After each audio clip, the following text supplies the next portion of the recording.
יונה שקע אל המעמקים. המים סגרו עליו, והאור התרחק. עכשיו הוא היה לבד, עם אותו הדבר שכל כך ניסה לברוח ממנו, הקול של אלוהים בראשו, במשימתו בננבה. באותו עומק, אולי לראשונה, הוא הפסיק להתווכח. ריבונו של עולם, חשב. האם עד כאן הייתי צריך לרדת כדי להבין? האם כל הבריחה הזאת הייתה רק דרך ארוכה לחזור אליך? ואז הופיע הדג הגדול. הוא בלע את יונה, ויונה נכנס אל חושך שאין בו כיוון. 3 ימים ו3 לילות הוא היה שם. בתוך הדג, הזמן איבד צורה. לא זריחה, לא שקיעה, רק פעימות של חיים במקום בלתי אפשרי. בהתחלה הייתה שתיקה. אחר כך באו המחשבות. ברחתי, הוא הודע לעצמו. אמרתי שאני נאמן לצדק, אבל אולי פחדתי מרחמים. אמרתי לעצמי שננבה אשמה, וזה נכון, אבל מי נתן לי את הרשות להחליט שאין לה דרך חזרה? החושך לחץ מסביב. ואולי אני זה שטעיתי. מה עם הרחמים שלך, ריבונו של עולם? אינם חולשה, ועם הסליחה אינה מחיקה של הדין, אלא הדרך היחידה להציל את מי שעוד מסוגל להשתנות. בפעם הראשונה מאז הציווי, הקול הפנימי כבר לא היה מלא התנגדות. היה בו כאב, הייתה בו בושה, הייתה בו תפילה. יונה קרא אל אלוהים מתוך המעמקים. הוא נזכר בגלים, בתביעה, בתחושה שהחיים מתרחקים ממנו, ואז נאחז בתקווה אחת. גם במקום הנמוך ביותר, אולי אלוהים עדיין שומע אותו. התפילה שלו לא פתרה הכל. הכעס על ננבה עדיין לא נעלם. השאלות עוד נשארו, אבל משהו בתוכו נכנע, והוא הפסיק לברוח. ואז הדג, בציווי אלוהים, פלט את יונה אל היבשה. יונה שכב על החוף, עייף, אבל חי. הוא נשם את האוויר כאילו זו הפעם הראשונה. ואז הכל בא שוב. קום, לך אל ננבה, קרא אליה את הקריאה אשר אני אומר לך. אותה שליחות, אותו שם, אותה עיר. יונה עצם עיניים לרגע, ופלט נשיפה מיואשת. הפעם הוא קם והלך בדרך הנכונה.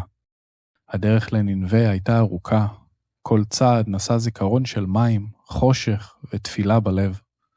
הוא הלך כמו אדם שחזר מן הקצה, אבל עוד לא הבין לגמרי למה הוא הוחזר. וכשהגיע, הוא ראה את העיר. ננבה הייתה גדולה יותר ממה שדמיין. שערים גבוהים, רחובות צפופים, שווקים, עיר שלמה שחיה בביטחון מלא בעצמה. יונה נכנס פנימה, והרגיש מבטים עליו. הוא היה זר, עברי, איש בודד מול עיר עצומה. ואז קרא מול כולם בקול גדול. עוד 40 יום וננבה נהפכת. חופן מילים, בלי הסבר ארוך, כאילו מנסה לצאת ידי חובה. הוא קיווה שאף אחד לא ישמע לו. אבל אדם אחד עצר. אישה שהחזיקה סל ירקות הסתובבה. סוחר הפסיק לצעוק על לקוח והקשיב. והשמועה התפשטה. איש זר נכנס לעיר. הוא אמר שננבה תתהפך. עוד 40 יום. מי שלח אותו? אלוהים שלח אותו. משהו בעיר נסדק. אנשים התחילו לדבר בלחש. אחר כך בקול, אחר כך בפחד. לא פחד מהאיש הזר, פחד מעצמם, מהרוע שבידיהם, מהדברים שהתרגלו לעשות וכבר לא ראו. הידיעה הגיעה גם אל המלך. הוא ישב על כיסאו כשנכנסו עליו אנשי החצר. אדוני המלך, אמר אחד מהם, העיר נסערת, יש נביא זר ברחובות, הוא מכריז שננבה עומדת בפני חורבן. המלך הביט בו, ומה העם עושה? מאמין לו, הוא השיב. המלך קם לאט מכיסאו. אחד השרים מיהר לומר, אדוני, אפשר להשתיק אותו. נשלח חיילים, נכריז שהוא מטעה את העם. המלך הביט מבעד לחלון אל העיר העצומה ואמר, ומה אם הוא דובר אמת? השר שתק.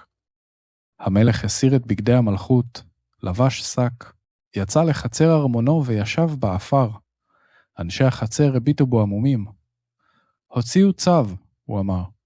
כל אדם יעצור, כל בית ישוב מדרכו הרעה, שיקראו אל אלוהים בחוזקה, הרוע ייפסק עכשיו, הכוח לא יהיה לנו עוד לתירוץ. שר אחר לחש, אבל אדוני, זה ייראה כמו חולשה. המלך הסתובב אליו. חולשה אמיתית היא להמשיך בדרך שמחריבה אותנו, ולקרוא לזה עוצמה. ואז אמר את המשפט שעבר בכל העיר. מי יודע, אולי עוד יש תקווה. והעיר השתנתה. לא באור פתאומי או בקסם, במעשים קטנים וקשים. אדם שעמד לפגוע, עצר את ידו. סוחר שהונה לקוח, החזיר את הכסף. כל בעל כוח הרגיש לראשונה שהכוח שלו נמדד באחריות.